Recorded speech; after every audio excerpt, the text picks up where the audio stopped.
de palatin. Allez, philosophe de chien.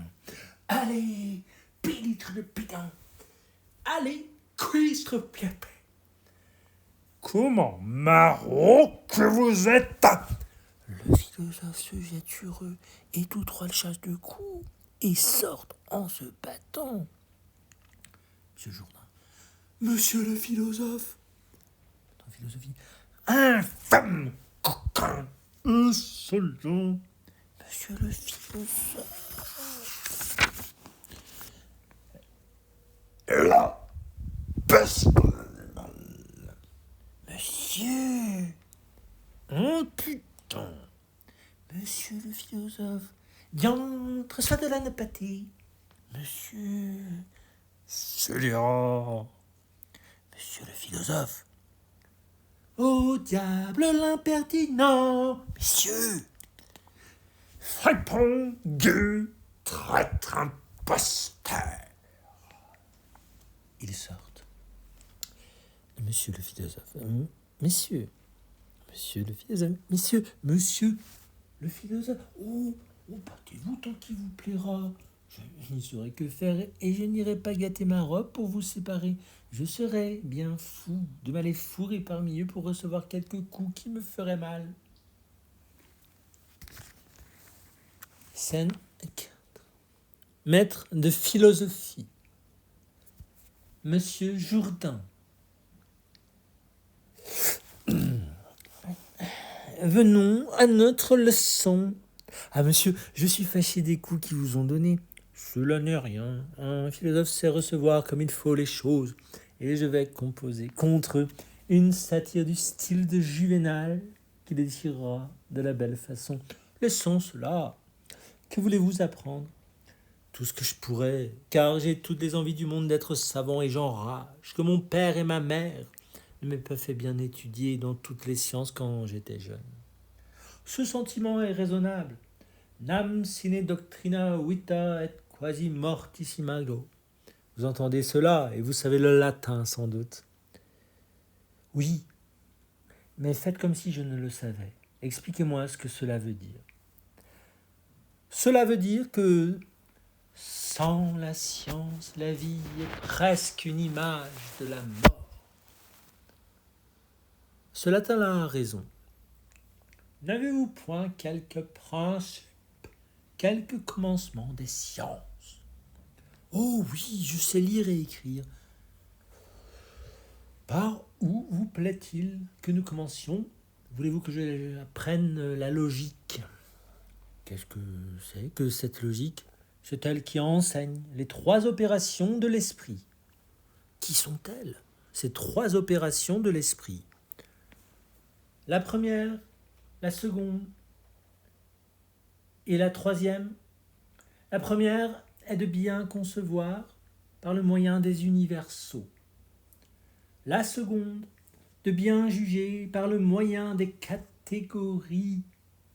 Et la troisième, de bien tirer une conséquence par le moyen des figures Barbara, Celarent, Dariferio,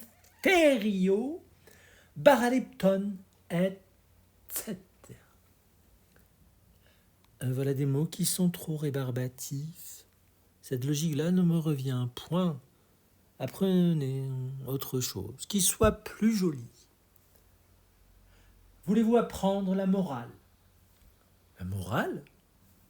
Oui. Qu'est-ce qu'elle dit, cette morale? Elle traite de la félicité. Enseigne aux hommes à modérer leurs passions et... Non, laissons cela. Je suis bilieux comme tous les diables et il n'y a morale qui tienne. Je me veux mettre en colère tout mon soûl quand il m'en prend envie. Est-ce la physique que vous voulez apprendre? Qu'est-ce qu'elle chante, cette physique? La physique est celle qui explique les principes des choses naturelles et les propriétés du corps, qui discourt de la nature des éléments, des métaux, des minéraux, des pierres, des plantes et des animaux, et nous enseigne les causes de tous les météores, l'arc-en-ciel, les feux volants, les comètes, les éclairs, le tonnerre, la foudre, la pluie, la neige, la grêle, les vents et les tourbillons. Oh, il y a trop de tintamarre là-dedans, trop de brouillamini. Que voulez-vous donc que je vous apprenne? Apprenez-moi l'orthographe. Très volontiers. Après, vous m'apprendrez l'almanach pour savoir quand il y a de la lune et quand il n'y en a point. Soit. Pour bien suivre votre pensée et traiter cette matière en philosophe, il faut commencer selon l'ordre des choses, par une exacte connaissance de la nature des lettres et de la différente manière de les prononcer toutes. Et là-dessus, j'ai à vous dire que les lettres sont divisées en voyelles, ainsi dites voyelles parce qu'elles expriment les voix, et en consonnes, ainsi appelées consonnes parce qu'elles sonnent avec les voyelles et ne font que marquer les diverses articulations des voix. Il y a 5 voyelles ou voix: A, E, I, O, U. J'entends tout cela. La voix A se forme en ouvrant fort la bouche. A. Ah. Ah. Oui. La voix E se forme en rapprochant la mâchoire d'en bas de celle d'en haut. A.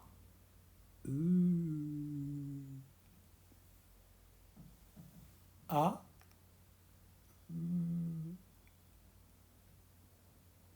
A. Ma foi, oui. Ha! Que cela est beau. Et la voix I, en rapprochant encore davantage les mâchoires l'une de l'autre et écartant les deux coins de la bouche vers les oreilles. A. E. I. A.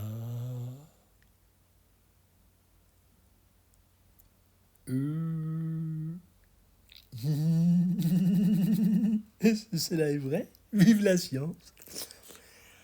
À la voix O, elle se forme en ouvrant les mâchoires et rapprochant les lèvres par les deux coins, le haut et le bas. Ouh. Ouh. Il n'y a rien de plus juste. Ah. Oh. Oh. Cela est admirable. Oh.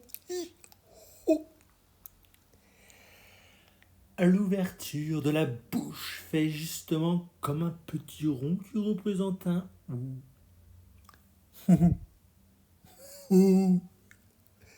Vous avez raison. Oh. Ah, la belle chose que de savoir quelque chose. La voix U se forme en rapprochant les dents sans les joindre entièrement et allongeant les deux lèvres en dehors. Les approchant aussi l'une de l'autre sans les joindre tout à fait. Il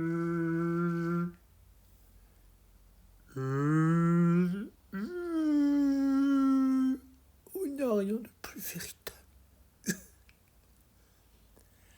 Vos deux lèvres s'allongent comme si vous faisiez la moue. D'où vient que si vous la voulez faire à quelqu'un et vous moquez de lui, vous ne sauriez lui dire que...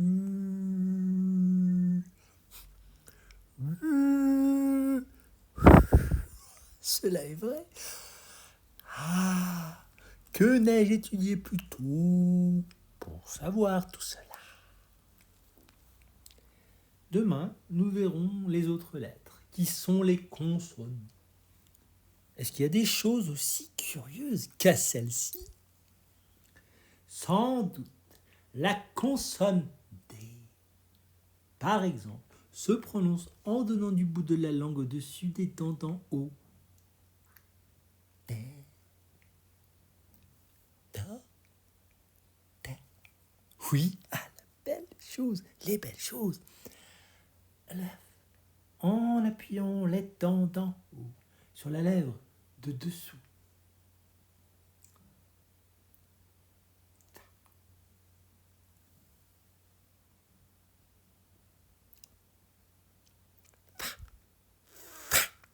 C'est la vérité. Ah, mon père et ma mère, que je vous veux du mal. Et l'air, en portant le bout de la langue jusqu'au haut du palais, de sorte qu'étant frôlée par l'air qui sort avec force, elle lui cède et revient toujours au même endroit, faisant une manière de tremblement.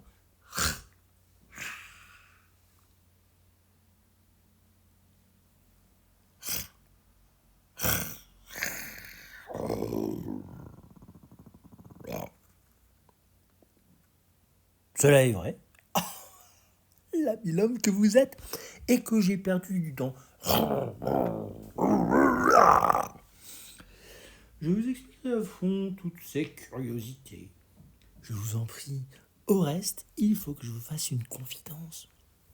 Je suis amoureux d'une personne de grande qualité et je souhaiterais que vous m'aidassiez à lui écrire quelque chose dans un petit billet que je veux laisser tomber à ses pieds. Fort bien. Cela sera galant, oui.